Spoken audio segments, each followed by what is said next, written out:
ಶಾಸ್ತ್ರಗಳಲ್ಲಿ ಅನೇಕ ಪೂಜೆಗಳು ಹೇಳ್ತಾರೆ. ಅದರಲ್ಲಿ ಒಂದು ದಿನ ಮಾಡೋದು ಅಷ್ಟಪುಷ್ಪ ಪೂಜಾ ಅಂತ. ಅಂದ್ರೆ ಏನು? 8 ಥರದ್ದು ಹೂವು ಏರಿಸ್ಬೇಕು. ಈಗಿನ ಕಾಲದಕ್ಕೆ ಈ ಸಮಯದಕ್ಕೆ ನಮಗೆ ಅದರಲ್ಲಿ ಒಂದು ಬಹಳ ಮುಖ್ಯವಾಗಿದ್ದು ಪಾಯಿಂಟ್ ಇದೆ.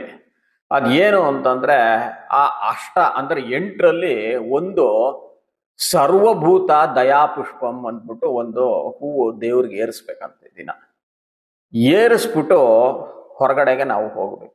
ಏನಿದು ಸರ್ವಭೂತ ದಯಾಪುಷ್ಪಂ ಅಂದ್ರೆ, ಭಗವಂತನೇ ನಾನಿವತ್ತು ಹೊರಗಡೆಗೆ ಹೋಗ್ತಾ ಇದ್ದೀನಿ, ನಾನು ಯಾರನ್ನಾದ್ರೂ ಮನುಷ್ಯರನ್ನಾಗಲಿ ಪಶು ಆಗಲಿ ಪಕ್ಷಿ ಆಗಲಿ ಯಾರಿಗಾದ್ರೂ ಕಷ್ಟವಿದ್ರೆ ಅವ್ರಿಗೆ ದಯಾ ತೋರಿಸಿ ಅವ್ರಿಗೆ ಸಹಾಯ ಮಾಡೋ ಬುದ್ಧಿ ನನಗೆ ಕೊಡಪ್ಪ ಭಗವಂತ ಅನ್ಬಿಟ್ಟು ಒಂದು ಪುಷ್ಪ ಏರಿಸಿ ಮನೆಯಿಂದ ಹೊರಗಡೆಗೆ ಹೋಗಬೇಕು.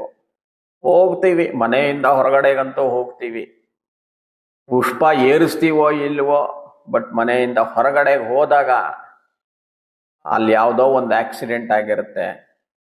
ಯಾರೋ ಒಂದು ಹುಡುಗನೋ ಹುಡುಗಿನೋ ನೋವಿನಿಂದ ಕೈಕಾಲು ಮುರ್ಕೊಂಡು ರಕ್ತ ಸೋರಿಸ್ಕೊಂಡು ಒದ್ದಾಡ್ತಾ ಇರ್ತಾರೆ. ಏನು ಮಾಡಬೇಕು? ನಾವು ದಯಾ ತೋರಿಸಿ ಸಹಾಯ ಮಾಡಬೇಕು. ಅದಕ್ಕೆ ಆ ಪುಷ್ಪ ಏರಿಸಿರೋದು ನಾವು. ಸರ್ವಭೂತ ದಯಾ ಪುಷ್ಪಂ ಅಂತ ಬೆಳಿಗ್ಗೆ ಏರಿಸಿ ಬರಬೇಕು. ಇವಾಗ ನಾವು ಮಾಡ್ತೀವ ಆ ಥರ? ಎಲ್ಲಾದ್ರೂ ಆಕ್ಸಿಡೆಂಟು ವಿಕ್ಟಿಮ್ಸ್ ಆ ಥರ ಬಿದ್ದಿದ್ರೆ ಎಲ್ಲಾರು ಅಂತ ಹೇಳಲ್ಲ, ಎಲ್ಲೋ ಅಲ್ಲಲ್ಲೊಬ್ರು ಸಹಾಯ ಮಾಡ್ತಾರೆ, ಇಲ್ಲ ಅಂತಿಲ್ಲ, ಒಳ್ಳೆ ಜನನು ಇದ್ದಾರೆ. ಆದರೆ 100ಕ್ಕೆ 90 ಜನ ಏನು ಮಾಡ್ತಾರೆ, ಒಂದು ಆಕ್ಸಿಡೆಂಟ್ ಆಗಿದ್ರೆ ಇಮಿಡಿಯೇಟ್ ಆಗಿ ಒಂದು ಚೆಕ್ ಅಂತ ಒಂದು ಮೊಬೈಲ್ ತೆಗಿಯೋದು, ಅದನ್ನ ವಿಡಿಯೋ ಮಾಡ್ಕೊಂಬೋದು, ಅಲ್ಲಿಂದಾನೆ ಇನ್ಸ್ಟಾಗ್ರಾಮು ಟ್ವಿಟರು ಫೇಸ್ಬುಕ್ಕು ವಾಟ್ಸ್ಯಾಪು ಎಲ್ಲ ಕಡೆ ಕಳಿಸೋದು.